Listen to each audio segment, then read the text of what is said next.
Hello, I'm doctor Akhila Pragada. GFC PRP therapy అంటే ఏంటి? Side effects ఉంటాయా? బ్లడ్ తీస్తారు అంటే ఏమన్నా ఇబ్బంది ఉంటుందా? పెయిన్ ఉంటుందేమో అని చాలా డౌట్స్ ఎక్స్ప్రెస్ చేస్తూ ఉంటారు, భయపడుతూ ఉంటారు. ఈ వీడియోలో అసలు జిఎఫ్సి పిఆర్పి థెరపీస్ అంటే ఏంటి, దేనికి ఉపయోగపడతాయి, ఎలా చేస్తారు అనేది చూద్దాము. జిఎఫ్సి అంటే గ్రోత్ ఫ్యాక్టర్ కాన్సన్ట్రేట్, పిఆర్పి అంటే ప్లేట్లెట్ రిచ్ ప్లాస్మా. రెండిటికి ప్రొసీజర్ ఒకటే ఉంటుందండి, కానీ తేడా ఏంటి అంటే జిఎఫ్సిలో మీకు గ్రోత్ ఫ్యాక్టర్ కాన్సన్ట్రేట్ ఎక్కువగా ఉంటుందన్నమాట. ఆర్టిఫిషియల్ గ్రోత్ ఫ్యాక్టర్స్ కూడా మీకు యాడ్ చేయడం జరుగుతుంది. పిఆర్పిలో ఏంటి అంటే మన బ్లడ్లో ఉన్న న్యాచురల్ ప్లేట్లెట్స్ మాత్రమే ఉంటాయి. సో రెండిటికి తేడా ఇది. అండ్ ఒక జిఎఫ్సి థెరపీ 3 పిఆర్పి సిట్టింగ్స్కి ఈక్వల్, ఎందుకంటే గ్రోత్ ఫ్యాక్టర్స్ కూడా ఎక్కువగా ఉంటాయి కాబట్టి మీకు రిజల్ట్ కూడా అంత బాగుంటుంది అనమాట. రెండు ప్రొసీజర్స్ అయితే సేమ్ అండి, జిఎఫ్సి అండ్ పిఆర్పి ప్రొసీజర్ అయితే సేమ్, కాకపోతే టెస్ట్ ట్యూబ్ మాత్రం మారుతుంది అండ్ రిజల్ట్ కూడా జిఎఫ్సి బాగా ఉంటుంది. అండ్ ఈ ట్రీట్మెంట్స్ అసలు ఏ కండిషన్స్కి చేస్తామంటే మా సెంటర్లో పెయిన్స్కి చేస్తాము, లిగమెంట్ రీజనరేషన్కి చేస్తాము, మోకాలు నొప్పుల వాళ్ళకి చేస్తాము, స్కిన్ కన్సర్న్స్ ఉన్న వాళ్ళకి, హెయిర్ కన్సర్న్స్ ఉన్న వాళ్ళకి చేస్తామన్నమాట. నెక్స్ట్ చాలామంది పెయిన్ ఉంటుందేమో అని భయపడతారు. మీకు ఇంజెక్ట్ చేసే ముందు ఫేస్ చక్కగా, ఒకవేళ ఫేస్కి ఇంజెక్ట్ చేసినట్టయితే ఫేస్ నీట్గా క్లీన్ చేసి మీకు నమ్మింగ్ క్రీమ్ అనేది అప్లై చేస్తామన్నమాట. సో మీకు ఇంజెక్ట్ చేసేటప్పుడు ప్రిక్ సెన్సేషన్ ఏదో చేస్తున్నట్టు తెలుస్తుంది తప్ప పెయిన్ కానీ డిస్కంఫర్ట్ కానీ ఉండదు. So complete painless procedure.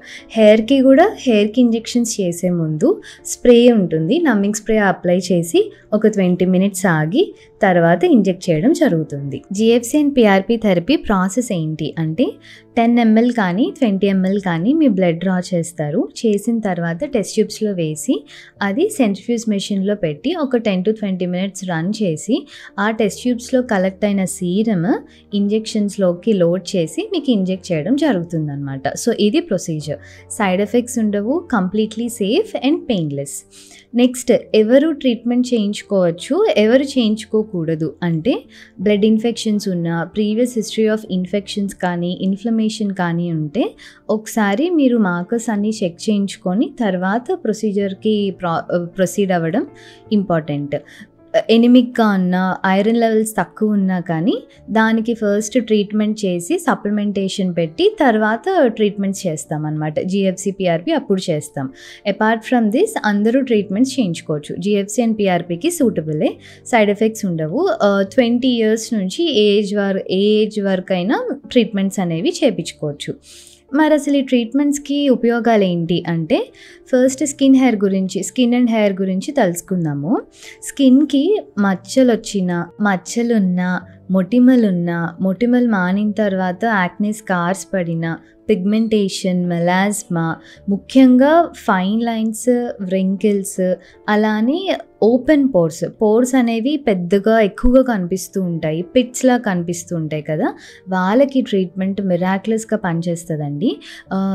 First ఏంటంటే స్కిన్ ఆయిలీ అవుతుంది, తర్వాత పింపుల్స్ వస్తాయి, అది పింపుల్స్ మానిన తర్వాత మార్క్స్ పడతాయి, తర్వాత కొన్ని ఇయర్స్కి ఏంటంటే గుంటల్లో పడుతూ ఉంటాయి అన్నమాట. వాళ్ళకి పిఆర్పి లేదంటే జిఎఫ్సి చేసి మైక్రో నీడ్లింగ్ చేస్తే చాలా మంచి రిజల్ట్ చూస్తాము. ఆల్మోస్ట్ 90 to 100% స్కిన్ అనేది స్మూత్ అవ్వడం చూస్తామన్నమాట. సో వాళ్ళకి ట్రీట్మెంట్ చాలా బాగుంటుంది. అండ్ హెయిర్కి వచ్చేసరికి హెయిర్ ఫాల్ ఉన్నా, రిసీడింగ్ హెయిర్ లైన్ ఉన్నా, అంటే హెయిర్ ఫాల్ అవ్వకపోయినా హెరిడిటరీ వల్ల కొంతమందికి ఏంటంటే ఎదుర ప్యాచెస్ వస్తాయన్నమాట. సో బాల్నెస్ ఉన్నా కానీ, రిసీడింగ్ హెయిర్ లైన్ ఉన్నా, హెయిర్ ఫాల్ ఉన్నా, ఈ జిఎఫ్సి అండ్ పిఆర్పి ట్రీట్మెంట్స్తో మీరు 100% రిజల్ట్ చూడొచ్చు. ఇంకేమైనా డౌట్స్ ఉంటే కనుక మా కాంటాక్ట్ నెంబర్స్ ఉన్నాయి, మమ్మల్ని సంప్రదించండి.